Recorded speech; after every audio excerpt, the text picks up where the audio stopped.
Hello, everyone, and welcome to Rich Single Mama TV. I'm Samantha Gregory, and today I have a very special guest, Emma Johnson. She is the founder and the blogger over at Wealthy Single Mommy, which I love because Rich Single Mama and Wealthy Single Mommy, Mama, I'm thinking that's a match made in heaven. So, I think you had your URL when I was buying mine, and I probably was mad at you because I couldn't oh my gosh. So at any rate, we both have the same mindset when it comes to single motherhood and about wealth and about parenting and about so many other things. And so I'm excited to have Emma here today because we're going to be discussing her new book, Kick-Ass Single Mom. And I'm so excited about this book. Welcome, Emma. Thanks so much for being with us. Oh, I'm so happy to see you. We've been in touch for years, but it's really nice to do this together. So thank you.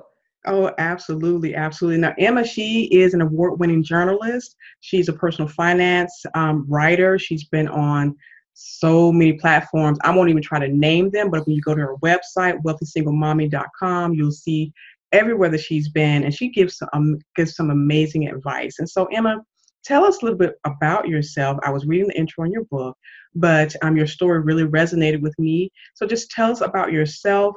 And then we'll jump into some questions based on the book and just based on your entire philosophy of single motherhood and how to thrive and not just survive. Right. That's really it, right? It's thriving and not just surviving. And so, well, like so many people, I was raised by a single mom, part of that wave of divorce in the 70s and 80s.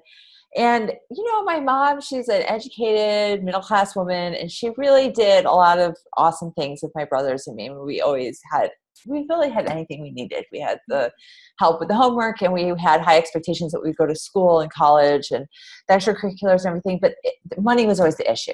Mm-hmm. It was always, we were broke. It was super stressful. And it never really seemed to make sense because, my mom's a middle-class white woman. She had more education than most people in our town. I'm from a small town in the Midwest. So I was always like, what's the problem here? So long story short, I swore I was never going to be a single mom. I was going to do better. And I failed. That didn't work out so well. I did go through a divorce. Found myself a single mom. My kids were itty-bitty. My son was being born. My daughter was a toddler. And as many women can relate, it was horrible. It was so scary. My husband made almost all the money. He had all the benefits, and he skedaddled. He left, and it was horrifying. And I had this moment where I was at the Queens County Family Court with my newborn, and my friend had to drive me there because I didn't have a car. I couldn't even pick up my son because I'd had a C-section. And I was like in that courthouse applying to push through child support because I needed it. And I just remember this moment when I looked around to all those women there, and I'm like, okay, you know what? We all have the same story. Like, we're all here because we need to take care of our babies, and we're all scared. Right. And I just said, it's like this universality of it. And at the same moment, I'm like, you know what? I don't want to be here, and I'm going to write a different story for myself. But I was there, and I got that child support for a year, and then it ended. My ex-husband lost his job, and I knew that was going to happen. He had a disability. So that was a gift. That was a gift that I knew I had to do it on my own because that fear drove me to do really great things. And like so many women, and like you in your work, I imagine I would love to hear your experience because I find that women do their best work and become their best selves at this time of their life. Absolutely. Because of that fear. It is a gift. And if I had stayed in that marriage, even if there hadn't been the disability, if all those things even if things were okay, I would not have become my greatest self because I would have always muted myself for that man so I could have this perfect nuclear family like I was supposed to. And instead, life just shoved me in this other direction, and I embraced it. And that was where I found my joy and my gifts. So, as you mentioned, I have been a journalist and writer my whole career. I used to work in newspapers, and I was freelance financial journalist for many years. And I just sort of started this blog. Like, I didn't have a plan for it. I didn't have a vision for it. I thought I was going to write about money and single motherhood. But it just became, this is my full-time job now. And I have connected with hundreds of thousands of women all over the world. I have heard so many stories, and ultimately I'm just so inspired to be serving this community of women, because we are writing a new chapter in the history, not just of single mom. We're writing a new chapter in the history of women everywhere. Right. Absolutely. Yeah. This is a woman's story. Absolutely. I agree 100%. I think going through this journey of single motherhood, you either become bitter or you become better. So with that being said, I appreciate the message that you're putting out there into the world, that you don't have to, be on welfare rolls, and you don't have to live that life, that typical single mom life that people thrust in your face in the media and politics or wherever, but you get to design your own life and your own destiny. And why not? I mean, because now you have you're learning who you are, but you have a better sense of who you are from a motherhood perspective and an individual perspective. And like you said, this is the best time in the world for women to wake up and to really embrace every part of themselves and stop making themselves small, because that doesn't serve anyone, especially doesn't serve your children. No, not at all. I love that. And I've been saying that so much over the last year. This is an unprecedented time for women. And I believe it is not only an opportunity for women, I believe it's an obligation. Yes. People fought for us before us, men and women. People died for us to have these opportunities. You have an obligation to achieve and earn and succeed. And it's not just our kids are watching us. That mom down the street is watching you. The men at work are watching you and learning. Right? Are you in my millionaire single moms group? No, I'm not in there yet. I have to join. So there was this, I'm just fascinated with this. I have to get into this more, but somebody started I'm not really framed here. Someone started a thread, and they said all these women were saying they don't date men whose ex-wives were stay-at-home moms. Wow. Isn't that interesting? Yeah, very interesting. Right? And there are reasons where they feel like the men are spoiled and can't take care of business. Yeah. And they also felt like the men didn't support them and all the stuff they were accomplishing. They just didn't get it. Right. Yeah. I can't say that was my personal experience, but that was a lot of women's experience. And I think there's a lot to that. Right. And that's very interesting. And I don't want to veer too off topic, but just the whole dynamic of people becoming their fullest best selves.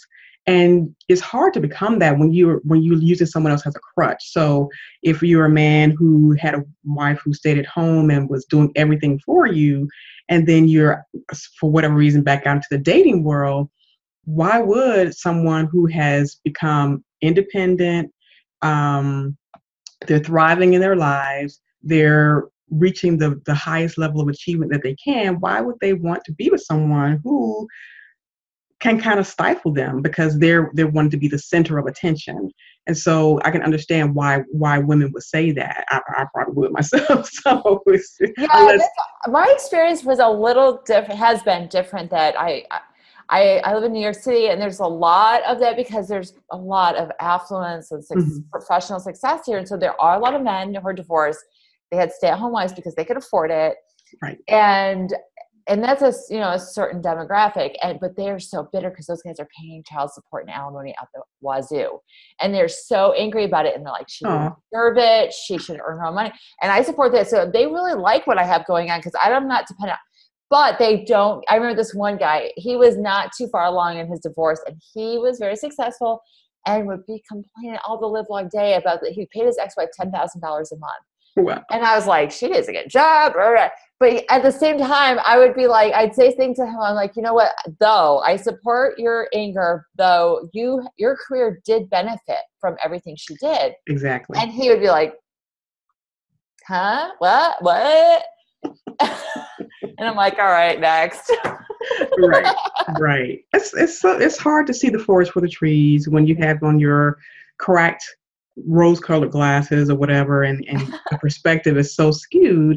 But at the same time, hopefully, this is just really a great learning opportunity on both sides. You learn how resilient you are. You learn how capable you are to move past what people the box people put you in or the role you thought you had to play in this life, but you understand and figure out you can play a larger role in the world, and you can, make a greater impact, not just for yourself, but for your children and for people who are watching you.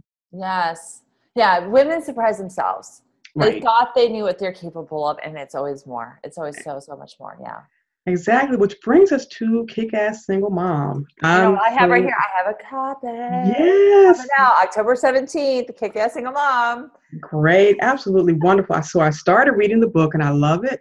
I was especially reading the intro and your story, which, was very touching. It was very heart-rending to a great degree, because you, of course, said just earlier you didn't plan to be a single mom. You never wanted to be a single mom, but circumstances happened, and it just completely turned your life around through a freak accident, basically. But, so that was really, really touching. And then going through how you identify as a single mom, and then the money part. So I really want to dive into that, both of those issues, your identity and your money mindset, because that's a lot of what Rich Single Mama is about. And so I think that crossover from both of our perspectives will really benefit women, especially when they listen to this interview and they see, maybe I need to change my perspective about a lot of things, who I am and how I manage money, or how money comes into my life. So talk to us about the single mother mindset. Oh yeah. Well, that's everything. And it's so on one hand, it's always negative, right? Single mother you're going to be poor. Like it's always poor. Right. And it's always, so there's this very common themes, like that you're going to be broke and you're never going to get out of broke, and your kids are going to be messed up and you're never going to find a good man. Right. Yep. Heard all that. Whatever. Okay. Those are just stories. So you heard those stories. We know those stories, and those are some people's stories because those are the stories they choose to live. Right. Right. And I have been there, like, oh my goodness. I've been single for like 8-9 years now. I'm 40. So they're like, oh, you better hurry up and like get a man while you're so young and cute. I sure one of my best friends said that. Or like, I remember I had a real serious boyfriend a couple of years after my marriage, and it ended up so sad. And I ran into this neighbor in the elevator, and she goes, oh, well, it's going to be really hard for you to find another man because with those kids. I was like, wow. And I never said this, but I was at such a low point and so fed up. I looked her straight in the eye. We're in the elevator. I looked her right in the eye. I go, fuck you. That's like the only time in my life I ever did that. And it felt so good. I'm not even sorry about it. Right. So, but the poor thing is so interesting. I had this in my book about how, like, I was basically a stay-at-home mom when my marriage ended. I had these tiny babies, but I'd had some professional success before I had kids. And I was like, you know what? I'm going to do that again. And I had very good child support. I was very lucky for that year. And then I just put the pedal to the metal. I'm like, I'm going to figure this out. I'm just going to make the money. I'm going to make money. And pretty quickly, I was able to ramp up my business, and I started feeling really good about it. But my mom, I got into a fight with my mom. My mom's like, well, you need to apply for food stamps. And I was like, but I'm going to make $100,000 next year. And she's like, no, but we got into an argument. And it turns out that is really common. This other woman, she was like the breadwinner in her family. She ran a construction company. She made great money. She was really, really successful. She was a breadwinner while she was married, and she went through divorce, and her sister's like, you know what, in your situation, you're not above working at Walmart. Like all of a sudden you're like, all of your success in the world is ripped away from you because you're an unmarried mother. It is crazy. But here's the thing, if everyone around you has these crazy ideas about your failure, it's so hard not to absorb that. Especially the people who you love and that are your support network during this really, really tough time. So it takes like unbelievable fortitude to reject that from the people you might love the most and say, no, I'm telling a different story. And then the other part of that is seeking out a support network that thinks like you. Exactly. And you and I are both in big metro areas where there's a lot of really kick-ass women, whether they're single moms and whether you're friends with them or you just see them. You see them at networking events or you see them at your kids. You see like, okay, she's awesome and she's just a normal woman that's like in her sweatpants at the soccer thing and she's doing the thing. It's just to see that so powerful. But if you are in a small community where there's not a lot of that, that is crippling. And that is what, yes. And so I can't believe you're not in there, but I have this online group on Facebook. It's called Millionaire Single Moms, and we just surpassed 8,000 members. Awesome. And I created that to serve women who needed to find each other and be inspired. And women tell me every day it changes their lives. It absolutely changes lives. Fantastic. And that's so important to have that network. That's one thing that I really try to surround myself with as a single mother. And Yes. I heard all those things that you heard. You're poor and you're never going to get a man, and you have all these kids. And even guys that actually I went out on dates with actually had the nerve to say that. Well, it's going to be hard as a single mom, to find. So you should just fuck them. You should just beg them to marry you because they're as good as you're ever gonna get, Samantha. So needless to say, I never saw him again. If I were at my lowest point, I would not have dated him because he was such a jerk. And I'm like, to say that, I'm like, really? So I let that go. I let him go. And I had to really get past the stigma of single motherhood, especially because I was raised in the church. And of course, that's, married people, married clothes, married this, married that, married that. It was bad. So, and then having to be in an environment where, single motherhood is so frowned upon. And it doesn't even matter how you became one. That's the kicker. It doesn't matter how you became one, whether it was divorced, whether you were unmarried, whether your spouse died. You are a single mother and you are a burden to society.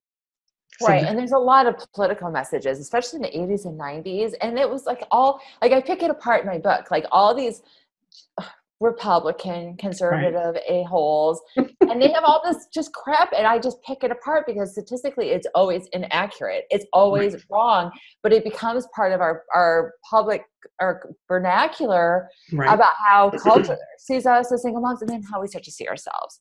But as we said, we have the power to change that.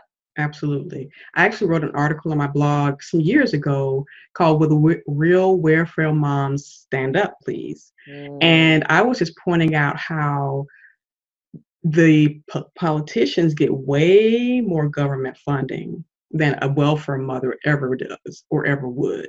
Right. And with all of the spending, with all of the pork barrel projects that they have, they're getting money from the government just like a single mother is getting money from the government. So really it's all about your perspective and all about, and okay, well, they're not serving anybody, they're not doing anything. Okay, well, they're raising children. So I think that's pretty important job.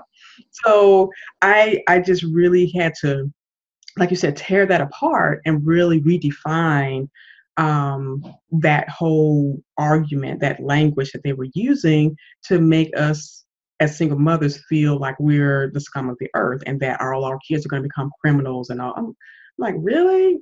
Okay, so a few statistics way back in the day, and now that applies to everybody across the board. I think that's a disservice to the U.S., the people who you're supposed to be serving and begging for a vote from. So and it's also, we could pick apart all that, but what is a single mom? Right? Really, when they throw around those numbers about incarceration, kids, fatherlessness is the challenge. It is not people living in separated homes. It's disengaged fathers. It's poverty. Right? It is not the fact that there's not a nuclear June Cleaver family going on. Right. That is not the risk factor. Mm-hmm. So whatever. Those guys aren't in office anymore, most of them. So another problem child's in office, but that's a whole other story. Well, that's a whole another can of worms we don't even want to go into right now. All right. So why should you say no to alimony and even child support? I have articles on this. I love this topic. So tell us. Yeah, no, I'm very passionate about that. Well, okay, alimony is designed to keep women, or the other spouse, which is 97% of people receive alimony in the United States. It's 97% is women. So women, we're going to go with women. It's designed to keep women in the lifestyle to which they are accustomed. I can keep myself into whatever lifestyle I want. And that, as we were saying, is the beauty of being a woman in 2017. Mm-hmm. All right. When alimony laws were really enforced in the 60s, 70s, and 80s, when we had the divorce surge in this country, Alimony was a huge feminist coup because women didn't have earning power. We couldn't even get a Right. credit card in our own name until 1973. So thank goodness, because women took the kids, right? It was right along gender lines. Women got the kids. The dads got the every other weekend deal if they saw the kids at all. And the men supported the women. The women were dependent on the men. Right. Okay, fast forward to 2017. There is alimony reform in every state, and well, there should be, because women can earn and we should be expected to earn. Earning is not optional. It is not optional. This is part of being an adult. You earn your own money. You have access to education. The majority of undergraduates for more than a decade have been women in this country. You have access to capital. You have access to economic opportunities. You have to do them. It's not anyone's job to take care of you. But more than that, why would you choose to be dependent on a man? It makes no financial sense. He can run away. He can die. He can become unemployed, disabled. Do not build your financial life around anybody but your own wits and your own efforts. That's alimony. Child support is different and yet not. We really need to be starting separation agreements. We know that 57% of millennial moms in this country are unmarried. Divorced, separated, I don't care how you got here, right? Like you said, your church didn't matter how you got here. I don't care how you got here either. You're a single mom. I love you. Come into our family. And now it is time. Divorce, separation agreements need to start at shared custody. That is what keeps fathers engaged. That is 55 peer-reviewed articles show that is the best thing for children, and it is the best thing for men, is the best thing for women. Those kids are not your responsibility half the time. You can go do so many cool things, right? We need equality, and if we want equality in the workplace, and in Washington, we need equality in our families. Whether you're married or you're separated or divorced, does not matter. We need equality there. And so if your other parent has the kids half the time, approximately, even if he has them 20% of the time, he still needs some real estate for them. He still needs to feed them, right? And then there's the extra. So why is anybody paying anybody else? So you can maintain a lifestyle? No, that's not what I want for you. I want you to know the beauty of having your own money that you earned. And the reality is that the average amount of child support that is received is less than $300 a month, and only 40% of what is owed is received. So what do you see? Do you see this happening, Samantha, that women are taking these dudes to court? They're getting big arguments with him. They feel like they have to justify every nickel that they spend. They're yelling at their friends about what a dog he is. It's just constant. I know. I get so pissed at my ex-husband about random stuff. I'm yelling at him in my head, spending all this negative energy. For $300 a month, even if it's $1,000 a month, get rid of that. Let him go. Let him go. Send it on menthol cigarettes. Who cares? Who cares? Because you can take that energy and make $10,000 a month. And that's what I want for women. Not to be dependent on men.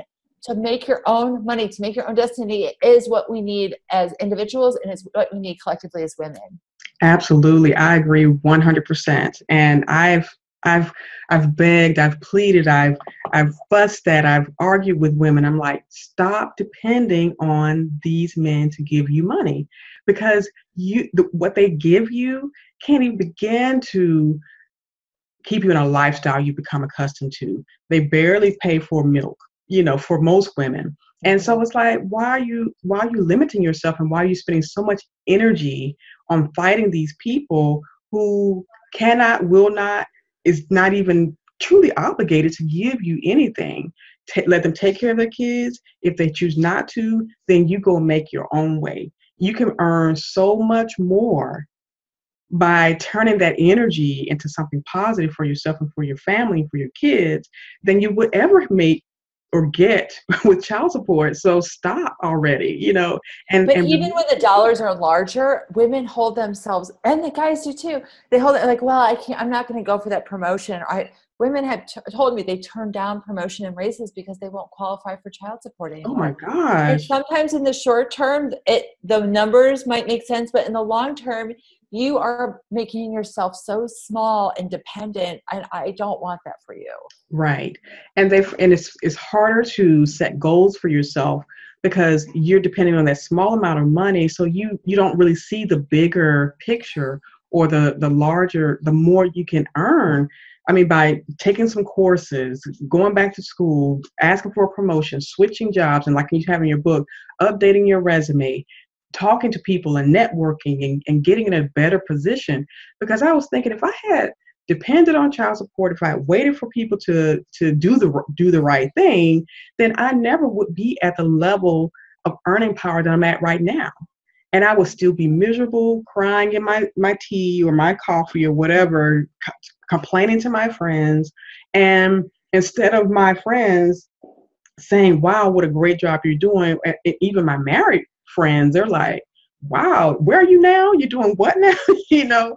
Admiring my resolve and my perseverance to just create the life I love versus waiting for someone else to give it to me or hand it to me. It's not realistic. I know. And they're like, oh, but it's not your money. It's for the kids. Whatever. Okay, then put it all, if you can really legitimately say that, then put it into an account for the kids, whether it's a college fund or whatever for their future, and never touch it. But it's so hard to psychologically turn that off. Right. And not keep it part of your monthly budget. And then if you have 1 ounce of conflict with him over it, it is holding you back. Exactly. Because, and what the other thing I tell them, I said, that you're allowing him to control you, your future, your emotions, your finances, everything. And the longer you allow him to control you, the less likely you are to regain control of your own life and begin to create what you want for your life. Mm-hmm. So it's a control thing. And until women get that, they will continue to fall under that burden of he owes me something, and whether it's entitlement. Yeah. And that's the pay gap. Right. I mean, that's it. It's that, well, the pay gap's complicated, but it's like, no one owes you shit. Right. You don't. And it's very hard if you have been told, especially women going through a separation, divorce, like all your girlfriends, your sisters, you take him for all he's worth, that dog, he cheated, he did this. Okay. You have to work through those things. That's one part of your journey. But he doesn't owe you money because he was unfaithful. Like, that's not how the divorce courts work, and that's not how life works. No, it's just you're only hurting yourself. So I'm so glad that my sister here is we're all on the same page. It's so important. It's such a gift that you're giving to your readers to tell them that. Absolutely. And then think about the kids, all that energy and anger you have towards your ex, the kids see it, they feel it, they buy into it. And again, it's not helping them at all. When you're unhappy, then you're creating an environment in your home and with your kids that sets them up to think, well, if I don't get what I want, I'm always going to be unhappy. Or someone else, if they're not doing what I want them to do, I'm going to be unhappy. So you're teaching them to allow other people to control you and control them. And so they never grow up to be accountable or realistic about, well, who's truly in control of my life? And they go around blaming people all the time. And so again, this entitlement mentality that's going on, this blaming everybody for everything, never taking responsibility. The victim mentality.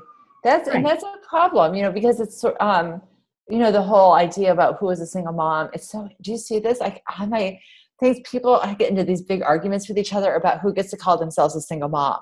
Wow. Like, well, if you're other parent, if you get child support, you're not really a single mom. Or if you've shared, oh my God, we have so many issues in our country to worry about. Like, you really have all the time in the day to like have a competition to the bottom. Right. Exactly. I mean, let's elevate each other.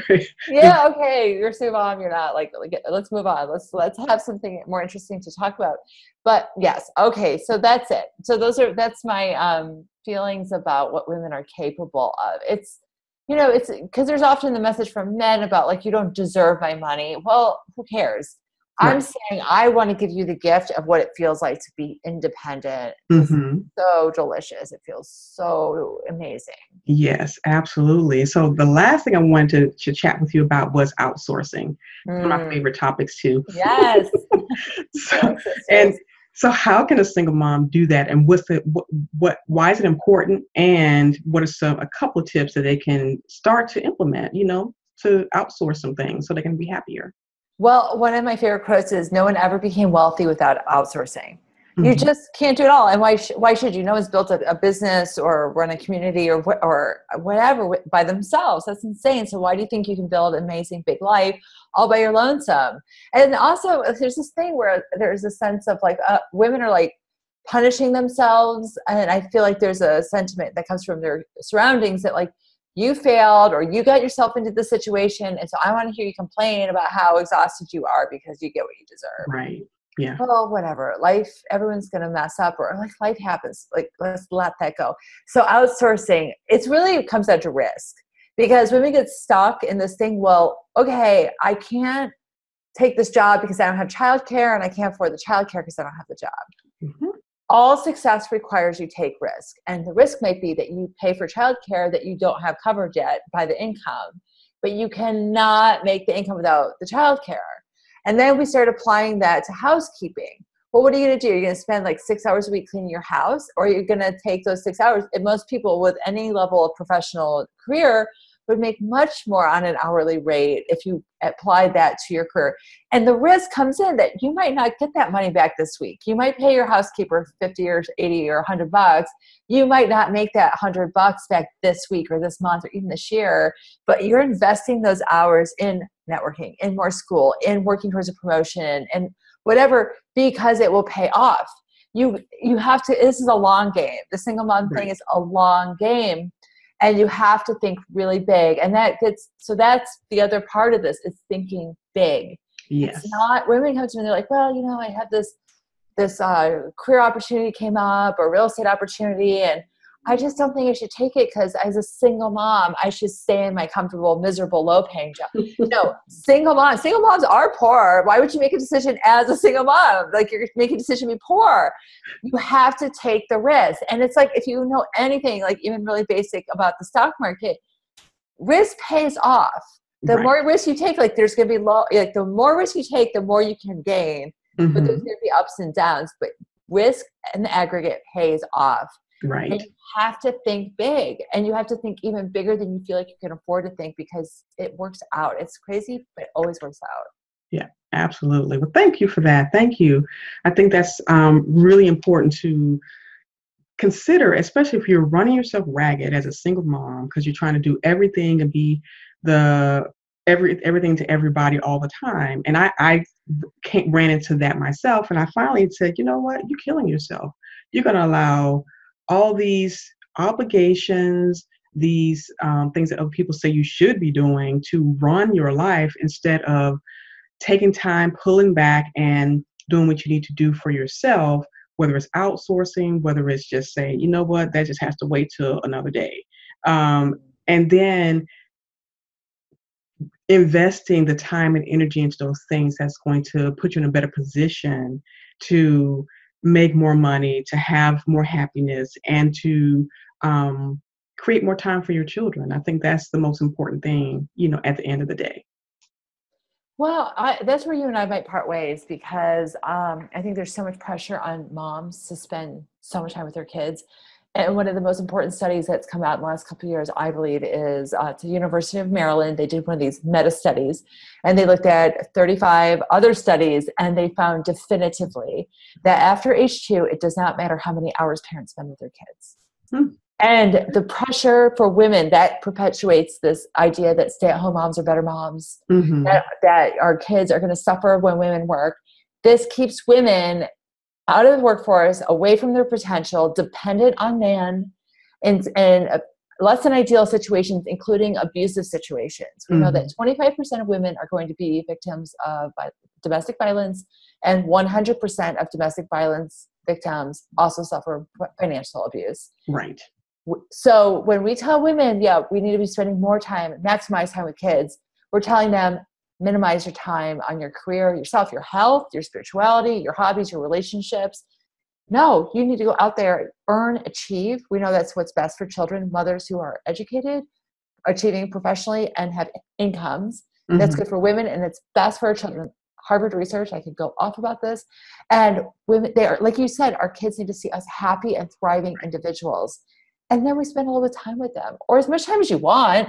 But the reality is most of us don't want to spend a copious amount of time with them. Our kids need to go out and play and get in trouble. Right. Right. So I think I actually in reality for my life, I learned to spend a lot of time by myself and teach my Mm. children how to do the same thing because Yes.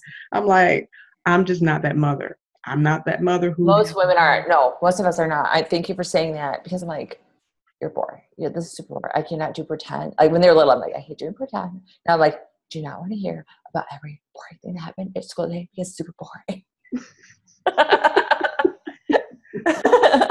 right. And I know people would feel guilty about putting their kids in front of a television or putting their kids, telling them to go play somewhere and stuff like that. And No. I'm like, yeah, I'm just not that mother. I'll tell them, look, I'm going to my room. Don't knock on my door unless someone's bleeding, and have that time for myself, which falls into the self-care Mhm. section of your book. And I also teach mothers that as well. It's like, I don't feel guilty. I'm good, because again, Yes, if I'm own it. happy, then everybody else is happy. So that's my And yeah, and the kids, they need alone time. They need that alone time. Like right. you and I need it. They need it too. They need to just be bored and figure out how to fill that. Right. And people, when they call my house and they're talking to me and they're like, where are the kids? It's like, well, they're right there, but they're so quiet. Well, yeah, I mean, they're not supposed to be running around crazy or anything.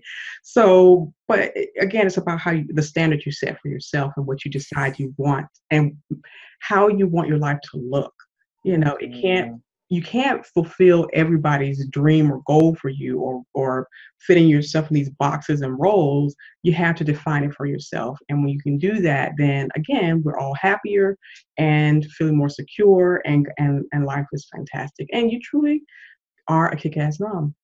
Yes, you are. I am so grateful, Samantha. This was so great for me. I love this. So thank you for the work you're doing. Awesome. Me too. I'm glad that we got a chance to talk about your book. It's going to be available October 17, 2017. It's going to be on Amazon Everywhere. Yeah, everywhere. yeah. It's on Amazon now. It keeps popping up on number one Okay. new release already. Yeah. And if you go to Wealthy Single Mommy, it's all it's all over there. So it's not hard to find. I'm not hard to find. Right. So is it going to be it's going to be in bookstores on the Oh yeah, 17th? all the bookstores. It's all the retailers, indie Awesome. bookstores, all the major ones online and Awesome. So exciting. So go pick up a copy of the book. I think you're going to really enjoy it, get lots of great tips, and be empowered to become the kind of mom you want to be, kick ass or otherwise. So, yeah, that's right. It's about the mom you truly want to be, right? It's you don't have to be, like you said, fulfill other people's dreams. right, exactly. So thank you so much Yeah. again, Emma. Thank you for the community you created in Millionaire Single Moms on Facebook. So be sure to go and check that out. Check Mm. out wealthysinglemommy.com and definitely go and get the book either on Amazon, in your local bookstore, October 17th. And we hope that you make the decision to be the kind of mom you want to be for yourself and for your kids. And it's all up to you. All right. Thanks, everyone. Take care, and we will see you again on the next episode of Rich Single Mama TV. Have a great day. Bye.